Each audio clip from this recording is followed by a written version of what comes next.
All right, everybody, we are back again for another episode of Life After Ball. I've got with me again, Doherty and Tara. Now today, remember, hit that like, subscribe, comment button down below so we can have this thing continue to grow, continue to talk about the things that people aren't talking about here on Life After Ball. And we're going to go ahead and flip it back over now, right? So no more of me being in. That was a fun one, but it gets intense in the hot seat, right? So we're flipping back over, and now we're going to be interviewing Tara about a lot of the same topic that we talked about last time when I was on here. Talking about the family dynamic and what it's like to be on the other side, because you, Tara, were married into it. You got to see it firsthand. But I'm going to hand this off to Doherty and let her go ahead and get the ball rolling. All right. So, Tara, because we've always been interested in how athletes feel, how they train, how they recover, how this and that, we always tend to forget the foundation, the basics, everyone that is actually usually supporting the player. So that's why I think it would be super interesting to hear all of these thoughts and the feelings, frustrations that you were having being on the side of a professional athletes as well. So why don't you just share a little bit about what kind of athlete was it? How was it like to be a wife married to this life of a professional athlete? How did that look like? If you just want to frame it up a little bit. Yeah, absolutely. It's been kind of a trip down memory lane the last couple of days just thinking about it. First of all, I was married to a professional football player, offensive lineman. I was actually training his particular line for, a couple of months. It came to me initially because they had a running quarterback. And running quarterbacks were a little bit new to them. They had to learn to move a little bit more. And that was way, way back. That goes like yonder, many years, many decades ago, I feel like at this time. And I was very, very vigilant about not mixing the personal with the professional, but I ended up just falling in love with one of the players. And so I trained him. He was a rookie that was about to be traded to another city and another team in the CFL. And then I said, listen, like I just got out of grad school. I understand how to do X, Y, and Z. I can help you and your whole line be a lot better and quickly. I'd been doing all this research. I was really excited about it. And sure enough, he came into camp a completely different person. And our relationship was sort of born out of that place. Bring it to that place to start with, because that ended up being kind of the foundation of our relationship. And maybe that was where it probably didn't necessarily work out, but it started as a business relationship founded on helping him be great. And I had the schooling to do so. I finished a master's degree in performance sciences. I was fresh-faced and excited to flex my professional muscles and prove myself. Young woman in an era where there was no women doing what I was doing, and I had a lot to prove, and these fellows and multiple members of their team really trusted my insight, because I was very much about like, let's create a space where, you're super focused. Let's figure out every possible way we could optimize performance. And again, I'm talking about this because this actually is the foundation of sort of like what built our family.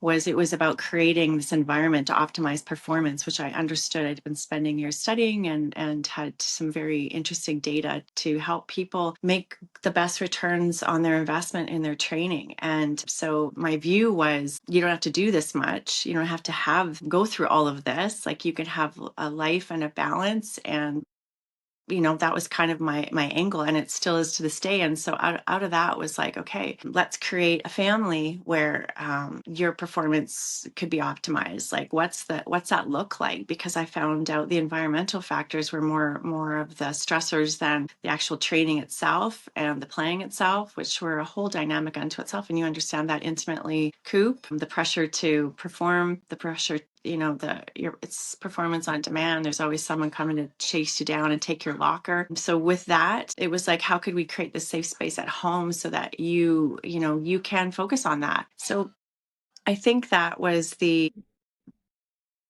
best part of our marriage, but also the toughest part, because our focus, it felt like to me, which I was happy to do because it was sort of what I was doing in my day-to-day life, was about creating this bubble for him to be successful. And he did. He was successful. But it took its toll at times, definitely, on the rest of our dynamic. Is like, it's wonderful that we can create this bubble for you, which I really wanted to do. And I don't regret that for a second, because he did become very successful, and he did go on to have has a very successful career now. But I did forsake a lot of myself in that process. I kept saying, well, I'm doing this because like this is my career. So, there was a lot of the Venn diagram crossed over a lot. So I could always justify that, this is what I would be doing anyway. This is how I would be enjoying my time anyway. I'd be at a game. I'd be on this, watching people's movement. I would be coaching players to do different things. Like, so there was a lot of synchronies that allowed me to sort of meld our lives seamlessly, like, because I was doing it anyway. The challenges came when we had, our son, who he was diagnosed from a young age with autism. He's had miraculous transformation. You would never know. But at that time, he was really, really struggling. He was sick all the time. He had chronic ear infections. I had to stop. I was at work and calling in sick all the time to look after him. We had to have multiple people all the time. And my husband was off on the road. And so I was like trying to create this bubble. It's just going to make me cry, actually. Create this bubble for him. Yeah. But we couldn't manage it like really well for Kyler, our son. So it was just a lot. And so just trying to keep the wheels on the cart all the time so that someone could perform well. And so he really brought into question, I kind of went crazy at times, trying to keep it all together, and ultimately we didn't make it. But, our focus was constantly on, this could go away at any moment. Let's make the most of it. Let's make sure you're always in a position to win. And what can we do as a family to do that? And I couldn't go out and do my day job, which was to help other people be this way, and not do that at home. So I was constantly battling that, like, that sort of like cats fighting in a bag. Like, I was, at times being wanting to be like, I want to do something different. I don't want to do this anymore. And you go mow the lawn, or you go do the other stuff. Like, I want to have a life. But at the same time, I'm like, but hold on a moment. This is my life, and this is what I do for a living, and this is what I love to do. And so I'm happy to continue to support you. But I was constantly fighting that inner conflict of like, sometimes I just didn't want it to be about the game. But then I pull myself up by my bootstraps and say, okay, this is what I do for a job. And I love my job. And I really love seeing him successful. That's genuine. I still do today. People say, how could you, your marriage didn't work out or whatever. I'm like, well, first of all, that's not the kind of person I want to be. And number two, I genuinely get great joy out of seeing people find that sweet spot, to hit their, be their best selves. I love that. It's what I sort of live for in my day-to-day life, is watching that happen for others and being a part of that journey. So how could I not do that at home? But the lines between the job and what our family needed were tough to keep clean and balance. And I feel like I think what most wives in this will say, like, they do a lot to keep that game going, because like I said, it could disappear at any moment. The pressure to perform is real. You've got to be on all the time. You can't, always be distracted. There's always that pressure to be bigger, faster, stronger. You can't be dealing with a lot of the stuff. So it falls on the shoulders of those at home to take it for that time for you to realize that dream, because that dream is pretty special when you get to realize it. But the question becomes like, what dreams, and like, does everybody get to have their dreams? Like, where is that balance? And I don't know, as much as I was scientifically approaching that, how do we figure that out for people so that there isn't that resentment and that anger and people, being sacrificed and wrung out? I'm not saying that was me being sacrificed and wrung out, but I could see that was the trajectory. I don't have those answers, but there's that. Does that answer your question? Yeah, I have a bunch of them, so don't worry, I'll roll out more. So when you talk about this pressure, because we all hear about that constantly, like you help your athletes, I help the athletes, and Cook can recognize it for sure. All this pressure we always address when we talk about high sport performance in general. So when you also mentioned that this was actually not his business, it was your business together. You were building a business together. He was the one performing, but you were the one building, making sure the foundation, the bubble was created. So have you ever thought about that you were the business as well? Or did you just consider him as being the business because he was the actual athlete? But it sounded like you were also the one that initiated his ability to get to that point.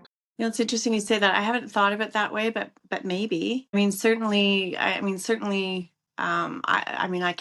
can't say enough about how much I learned about performance by living under the same roof as it, because it's one thing you see on the field and in the locker room or, in the gym. Another thing to see the stress of what it looks like trying to sleep in pain, coming back with turf burn and, the sheets being just gross and mangled with stuff. And I'm not having enough food, constantly hungry, leaving every dinner party and going to the drive-through because you can't get enough calories. Like the stress of just worrying about contract negotiations and other stuff. Like there's all that that's going on behind the scenes. And I learned so much about the physiological cost of that, which I've spoken to before, and how that had to factor into his training.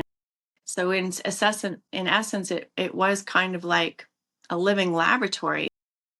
I don't want to think of a marriage and a family as a living laboratory, but I guess if you're taking information and good forward into helping others, that experience was invaluable.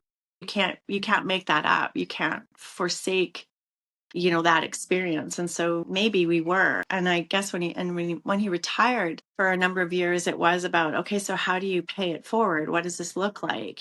Kind of opportunities to do charity work, opportunities to build a business. Like, how do you take the constructs of performance sport and translate them into performance that is universal, as a universal construct? How do you perform well in your day job that could be not anything like an athletic job? Like, how do you be a high performer in, I don't know, when he was working in the oil patch or any of those things? Like, what does that look like? And it's, the constructs are the exact same. And so to be a high performer, you need this healthy environment. You need to be healthy and on. You got to be managing cortisol. You've got to do all of those things. Like, so we were learning and talking about that and trying to relate those ideas and learnings to all sorts of things that have literally turned into my business today. So, yeah.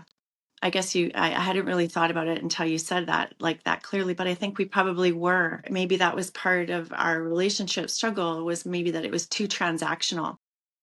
It was, and that's not, the type of relationship that I think anybody wants, but it was, I guess there's lots of reasons people are married. I mean, we definitely loved each other and cared a lot about each other's well-being, but it was definitely, I guess, yeah, maybe it was a business. Yeah, and what about that whole pressure part? That again, one thing is preparing for the actual game and being in the game with the pressure that's on in the current situation. How about the pressure on you? Did you feel the pressure if you didn't perform well or anything? Did you put it back on you as well when he didn't have a good performance? Because you were so related to the whole foundation of building him. Yeah, I say all the time, probably to my detriment for sure. Yeah, I can imagine. Definitely to my detriment. So you start to become, I think one of the things that can happen with a lot of athletes I'm currently working with have become hyper vigilant. There's hyper vigilance that happens to make sure you're controlling absolutely every aspect so that you can do well on game day, so that you can run fast, like whatever it is that you're doing. And I think that same hypervigilance sort of came into our household to the point where it was like, okay, dad needs to, he had a routine that was very strict. He got to the stadium, 4 hours early. Then he was the first guy there. He'd sit and listen to this music, and he'd tape everything meticulously, and he'd do everything. He had a routine to help him prepare to play. And so the routine started at home. It was the same kind of meals. It was the same kind of process where he would, play sleep and have these naps and do all this kind of stuff. And I felt pressure, especially when we had our son who was not doing well at times, was at times hysterical and struggling with a lot of different things, to be quiet and let dad play, like rest. And I felt the pressure, like our son didn't do well for a number of years. Really, he really struggled and was up all the time in the night. And so it was like, oh my gosh, like his sleep, like how, dad's not gonna be able to play well if he's sleeping. Suddenly I was changing, I was like sleeping with one eye open all the time and trying to do everything to keep things quiet. And I think I started to, like, I was worried about it all the time. And so and so when things didn't go well, I did question myself. Oh, was it we not do enough to help him that day? Did I not see something that I should have seen? Not that I was fully responsible for his training, not at all. Like, he obviously had coaches, and there was strength and conditioning people with his organization. I still designed his program, and I still continue to design his program, even up until I think about a year ago. I kept helping, like, I was just like so probably overly committed to keeping him healthy and well, and just like, okay, well, you need to go blow off steam. Sure, go out with the guys. Okay, you need to do this. Like, yeah, I'm actually, as I'm speaking this out, I don't think that I was maybe a very well person. What As imagine? I'm hearing this kind of sound, I'm like, good gracious, that's kind of crazy as I'm speaking it out loud. But I was thinking those things all the time, and to the point of being like, yeah, probably a nervous wreck. Then I became, the joke. I don't know if it was a joke or it still is used. The fun police. His mom's the fun police. You know, the fun police is here again. Here she's telling us we can't do this. The fun police. So I'm still the fun police. And my son calls me the fun police.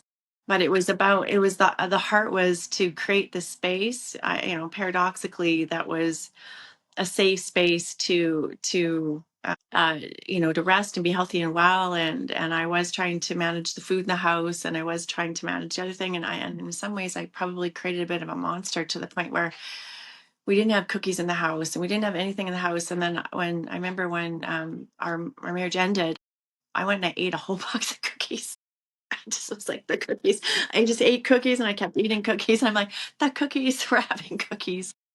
So I guess I was holding it all together for these performances a lot, so he would do well.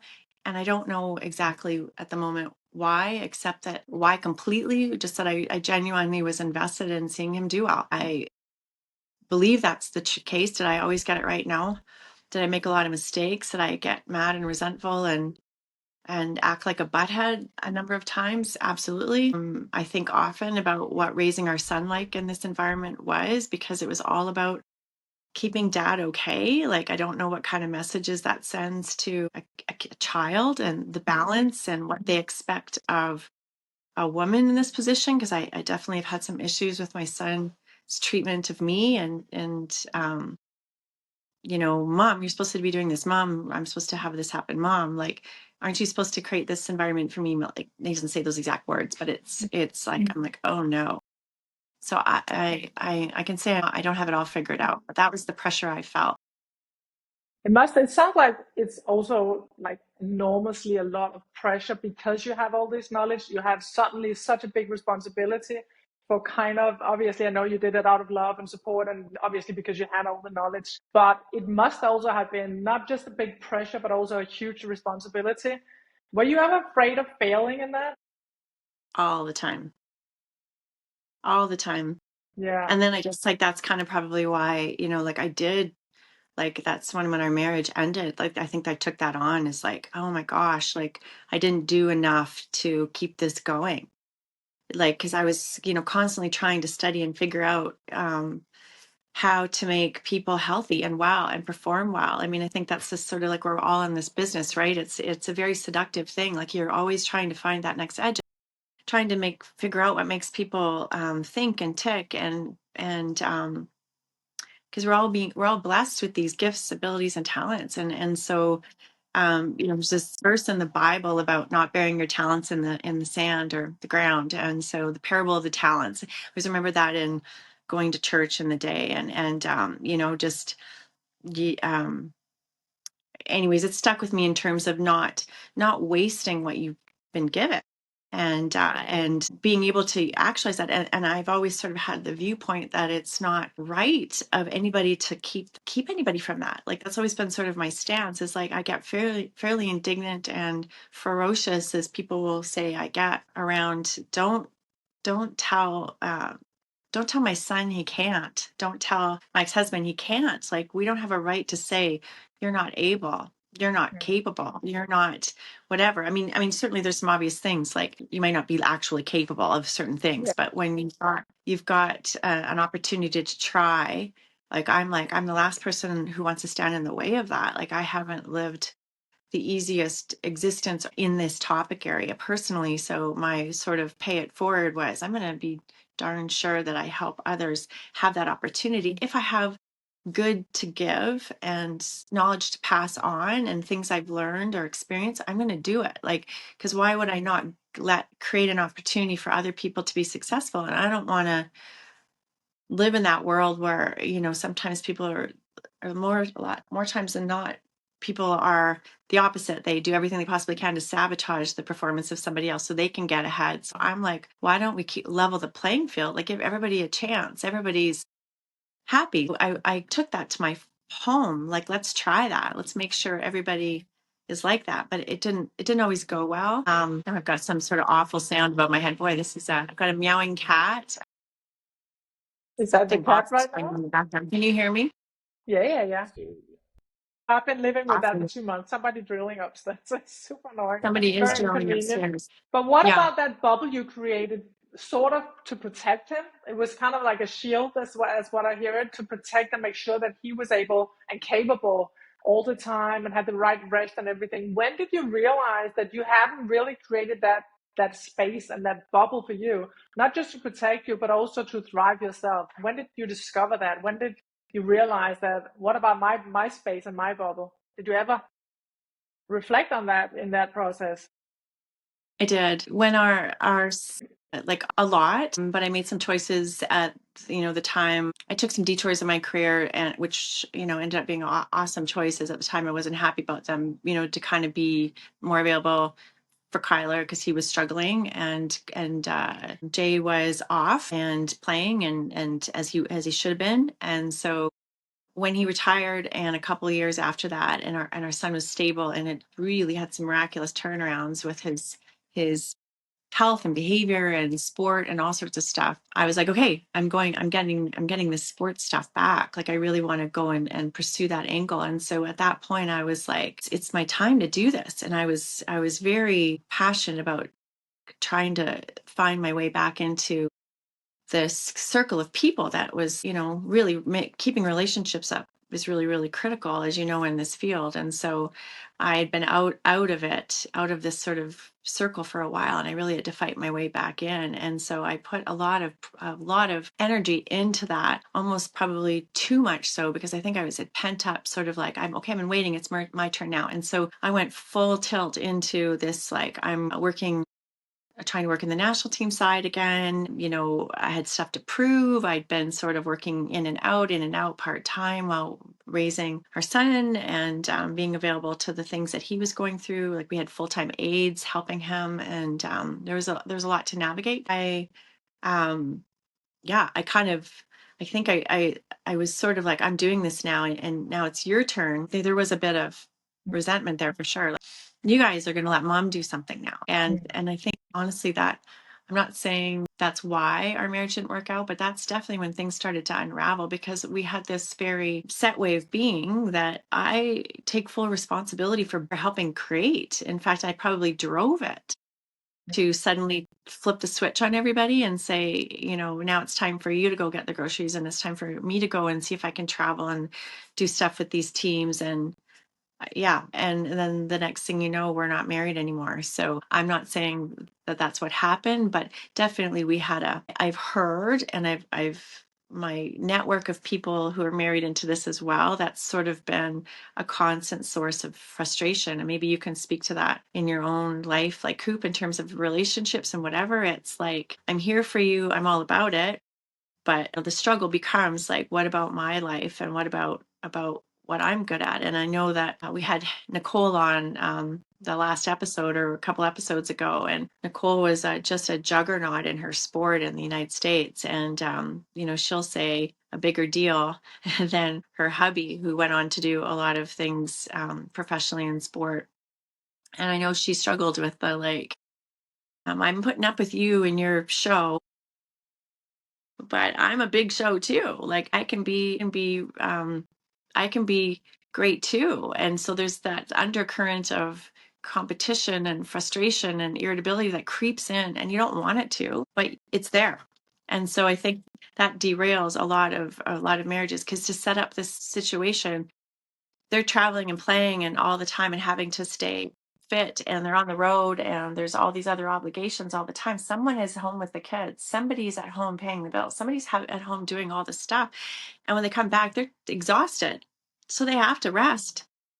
And so as an athlete, how do you say, in my shoes, you can't rest, when I know that they have to rest, because I'm the person designing the program so that they have the rest? So I was constantly shooting myself in the foot.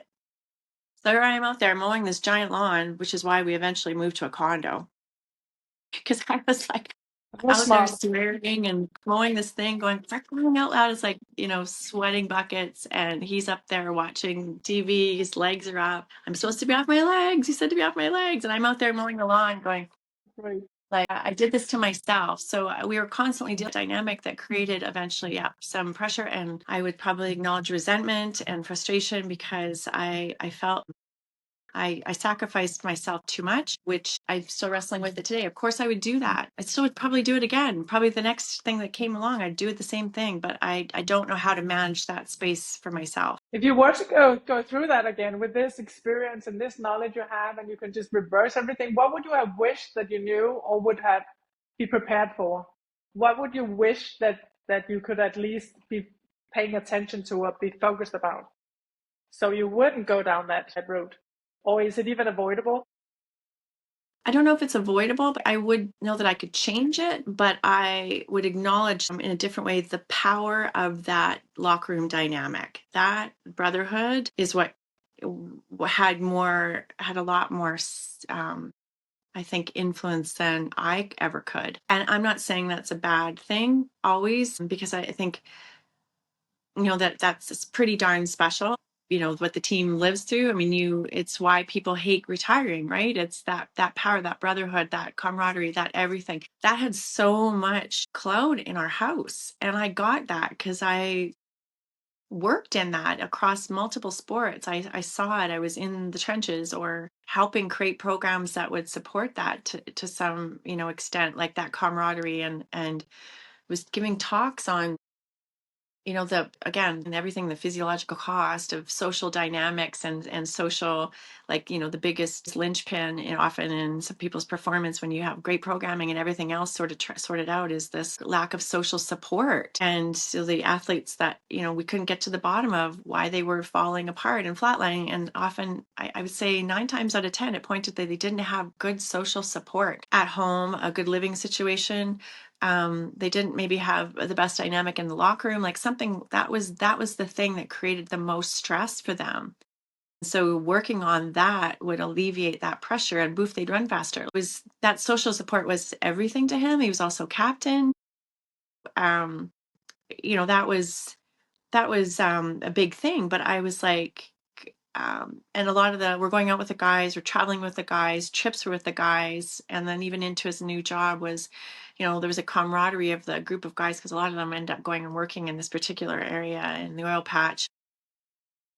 That camaraderie still existed. They needed that. Just like we've talked about, what do you need? You need to go out with the guys. You need to have this camaraderie. So that became the social stuff. And so I'm like, staying at home with a bunch of other wives, mad because why aren't we out golfing, and why are why are we like, I want to go to the Super Bowl, like I want to go to Ohio. He went to Ohio State, Michigan. I'm like, I want to go see Ohio State, Michigan play. Like, I want to do those things. Well, it's not cool to have you. I'm like, I know it's not cool to have me, but I still want to do it. Like, I get that it's not cool. So that dynamic had so much power. And I see it in older coaches too. Like, now that coaches have gone back, and that some of those players are still coaching, that camaraderie is still really, really powerful, and it still creates that dynamic. So I don't know what to do about it.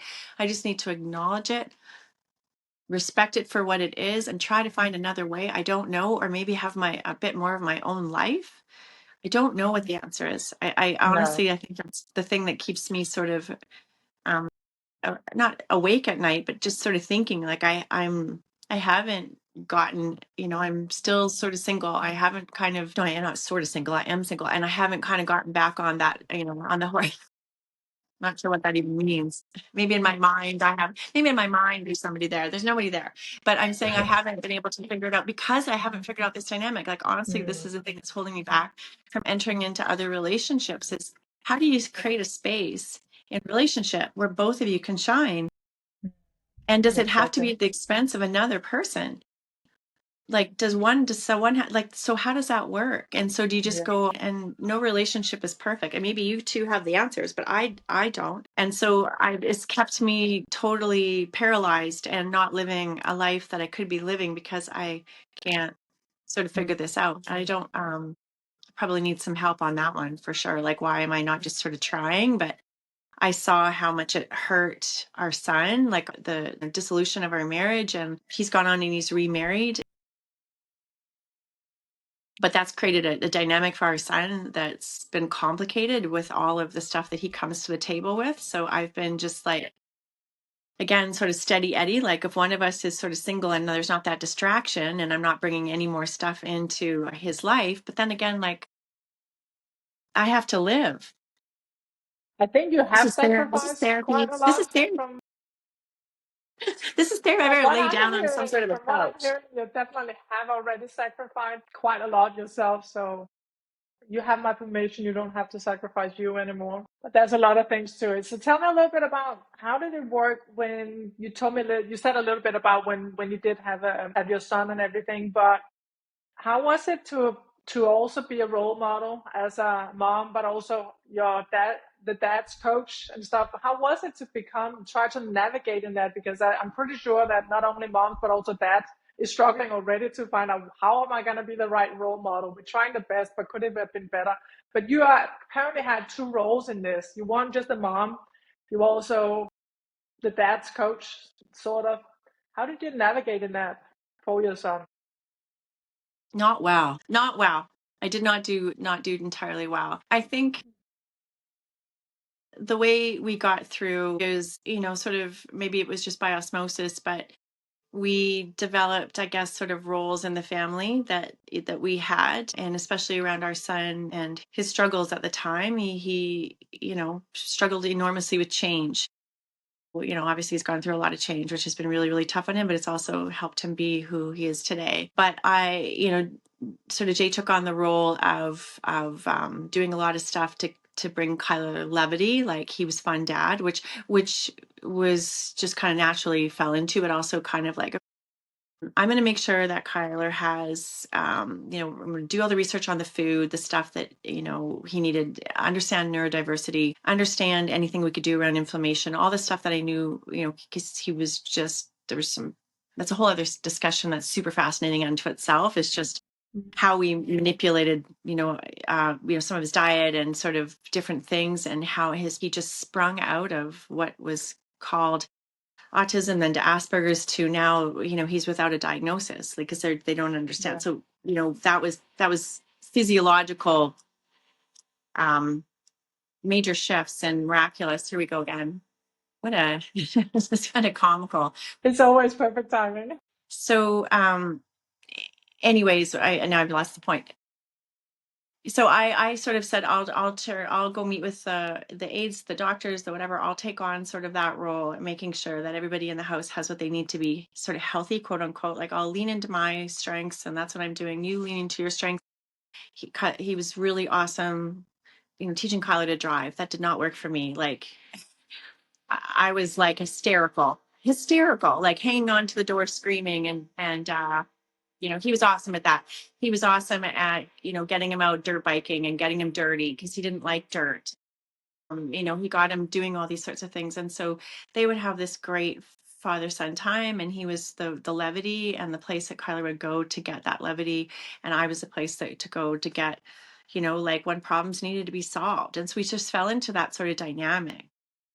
The difficulty came when I needed problems to be solved for me, which I have lots. Anyone wants to sign up to solve some of my problems, I'm hiring. So that was the dynamic that we didn't navigate well, and I didn't navigate well, because you start to fall into, and maybe it's your own pride that does it, like, oh, this is me, I have to be the big person to solve the problems and keep everyone fit and healthy and well. And maybe that was just exactly it. My pride got in the way. I was like, no, I got to do a good job at this. I can't let go of the reins. And so I didn't let them solve the problems very often. Yeah, and that became maybe that's why I got the nickname the Fun Police. Probably. But It's not always I fun to solve I don't know, problems. with that dynamic that did, we got, that was our sort of thing. Well, that's your job. Well, that's my job. No, that's your job. Like we became, I guess, yeah, pretty job oriented. Maybe it really was what you said earlier, like a business. This is your role. This is my role. And maybe that's where a lot of households function. I don't know. People fall into roles and responsibilities. The idea is that there always needs to be a way out, or an understanding that this is for this time. And, but we are still ultimately individuals that have individual needs. And I don't know. See, that's exactly why I stay single. Like I just don't know. But I guess I don't have to have that all figured out. I don't know. Good gracious. I may need to go phone my You don't. psychologist and have a talk about some of this stuff.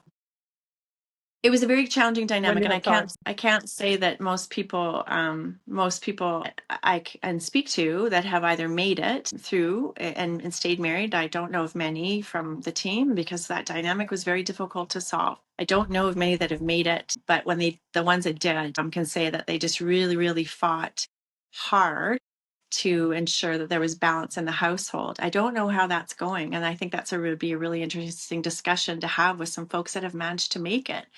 Like, what did they do, and what kind of sacrifices were made by the player?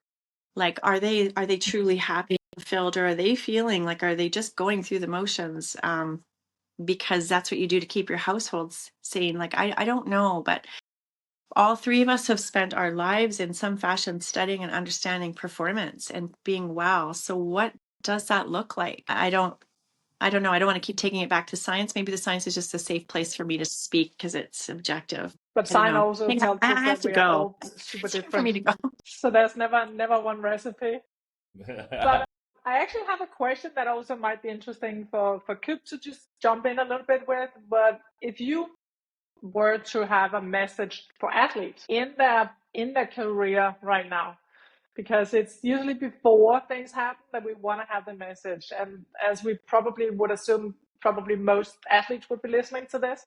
So what would be your, from the wife side, from the support side, and not from the athlete side, what would your message to the athletes be in order for them to have not change awareness, because we do know that they have a very narrow focus and they obviously have to do that during the season, but what would be your message from your side? And maybe also Coop would jump And in with also on something. the flip side of that, what would be your message to the wives, Yeah. friends, or even Yeah.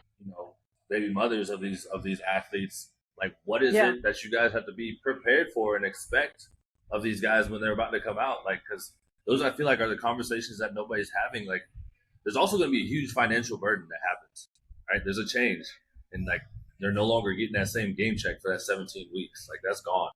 Right. So that's another thing that they had to come into, worrying about the stress and everything. Because you guys had a great time during the season, right? Off season might be a little more mellow because the money isn't there that much, right? Because we got to wait till the next season that we get back. So what would you tell the wives and girlfriends at the same time? Well, I'd love to hear your thoughts actually, but I'll make this quick. First of all, get yourself a job, because I mean, I remember those lean times where, he was running out of his money in March, partying and playing and just spending it left, right, and center. And then it was like, oh my gosh, we better get through to end of training camp, which ends in the end of May, June. And then you get a little bit of money through but then you got to make it. What happens if you don't make it? Like, oh my gosh, I gotta be making some money here. So there was that. Broke. Make You sure are broke. That's what happens.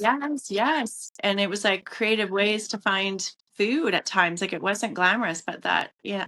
So get a job, have a job, like make sure that you are financially independent and stable. That's a big thing. So that means don't give up on yourself. So I guess probably the biggest message is make sure that you are true to who you are. And that's what you would want for anybody anyway. That's a mom thing to say. I've always said that to my son, like having a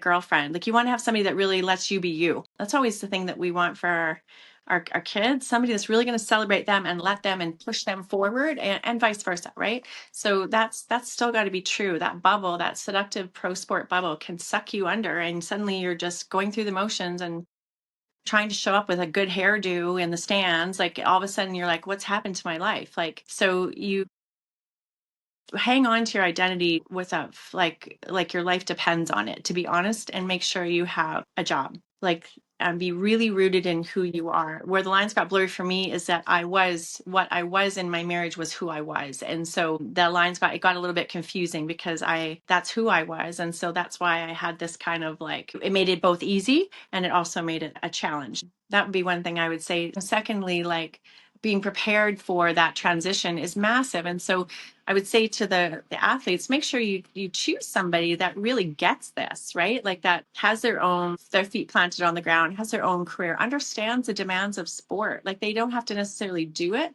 but they have to understand how much you have to train to be successful and how much you have to So can you work it out that you're doing it together? Can you find a way to complement it? Can you, I don't know, I'm not sure there. And but also just have, there's the pressure to have a separate life, but then you've got to make sure you really mind your nest of your life together, because that can easily get separated by all the hoopla of, this is, I'm only talking about the CFL. I can't only imagine this how scaled it is in the NBA and the NFL and whatever. This is the CFL, and there's not the same level of scale of cameras and lights and TV and whatever. It's like not even close. But that stuff can be quite seductive and pull people's attention away. So there's lots of girls waiting outside the locker room at the end of a game. There's lots of people there's lots of competition, and boy, oh boy, sometimes you don't look good and smell good and feel good. You're fat and sloppy. You just had a baby. You're like, you're not exactly turning heads. And so you're always worried about is that attention going to go elsewhere? So you've got to have a firm, work hard to build what's your own foundation. Again, I'm saying things that sound like I'm reading out of a book, but I don't know what those things are, because I didn't really figure them out. So, but don't lose your identity. I would say, like, that's a big thing I'd say to women. Do not lose your identity. Make sure you have your own job, your feet planted on the ground. At times you are going to have to be the rock that pulls you through and pulls through the family. So don't lose your income stream. Don't lose your career.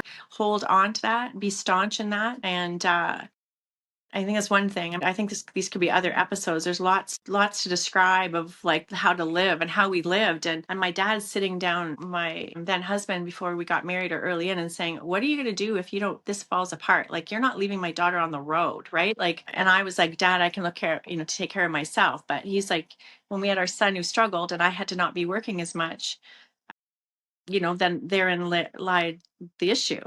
Like, I couldn't be fully independent. I did rely on him. Obviously I have had to rebuild a lot since our marriage ended. Oh, I don't know if I answered the question. This is a lot. This feels completely like therapy talking about this. I don't think I've ever talked about this. To be honest, I don't think I've talked about this since just with Nicole. That's why, Nicole, my relationship with her is so special, is that we logged thousands upon thousands of hours of talking and trying to get it out so that we could just kind of be okay. And not to say that it was that bad that we needed to do that, but it was a situation that no one could understand. Most people that we went out with, I guess that's another thing I would say, friends, your friend group. So, there was a contingent of friends that were outside of football that Jay had grown up with, and a contingent of friends that I had outside of football, and they always didn't mix. And there was the contingent of friends that he grew up with that, at times struggled with his getting this attention and this new lifestyle. And those friendships became struggles at times.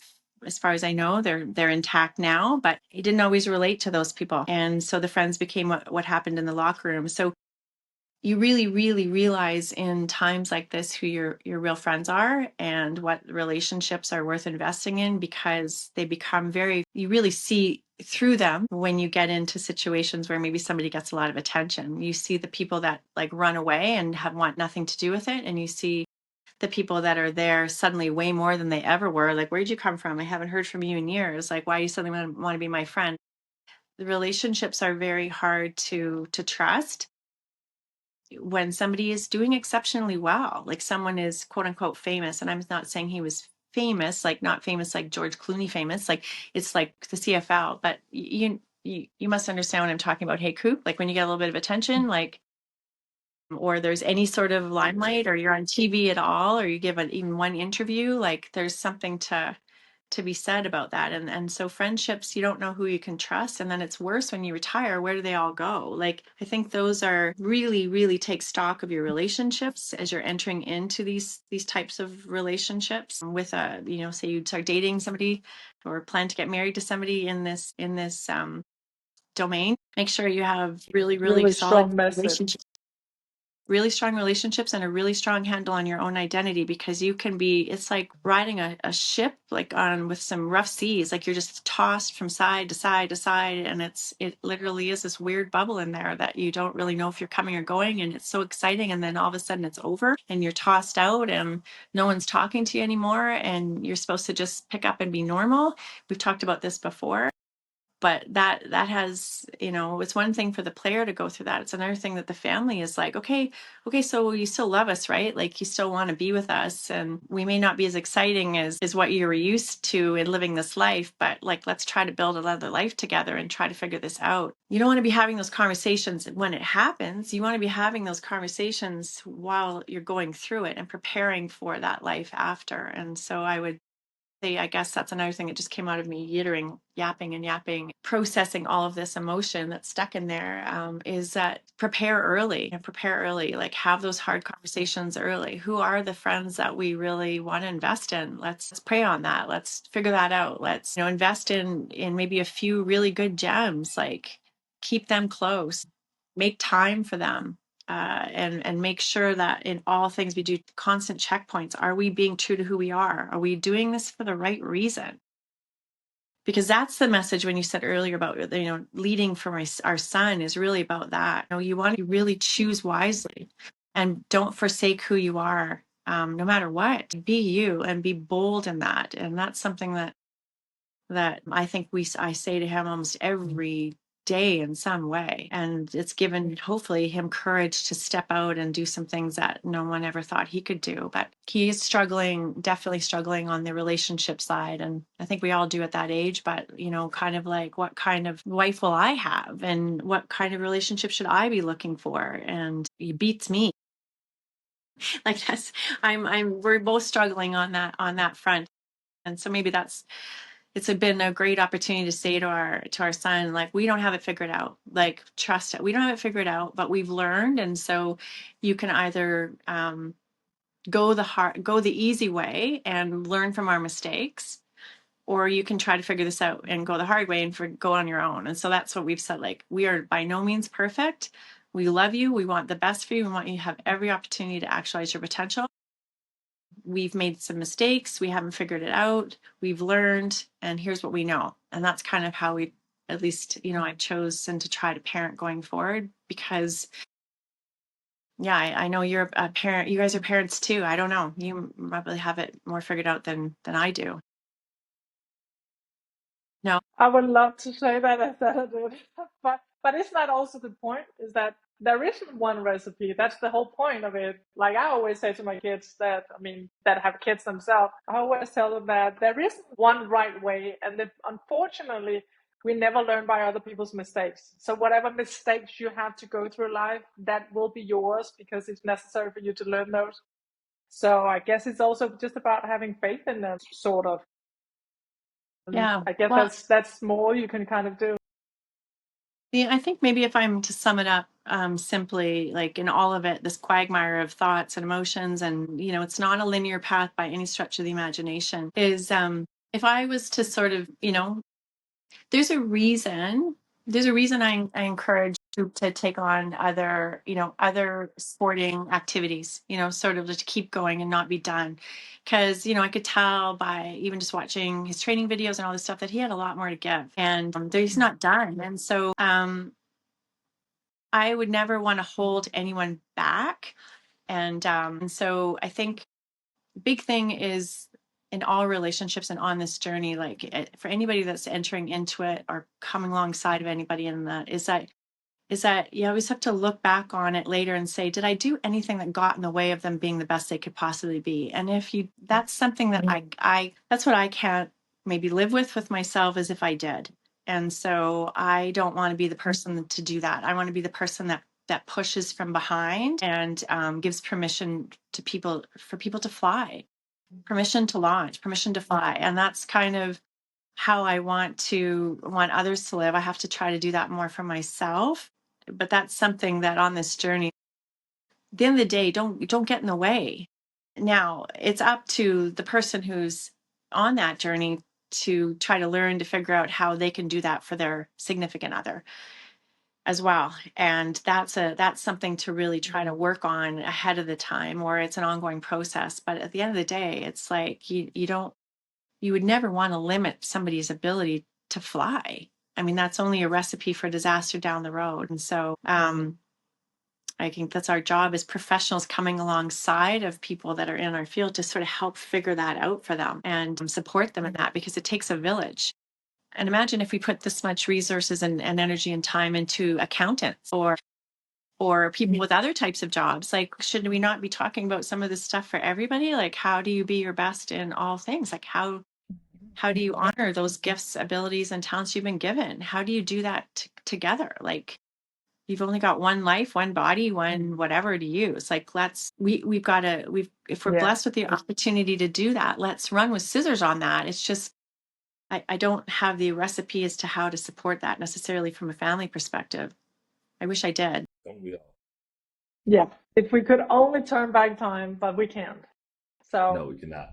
Thanks a lot, Tara, for sharing all that. It was also very touching, your honesty about sharing all these things, because it's probably the story we never really get told because we have so much focus on the athletes, which obviously deserves it.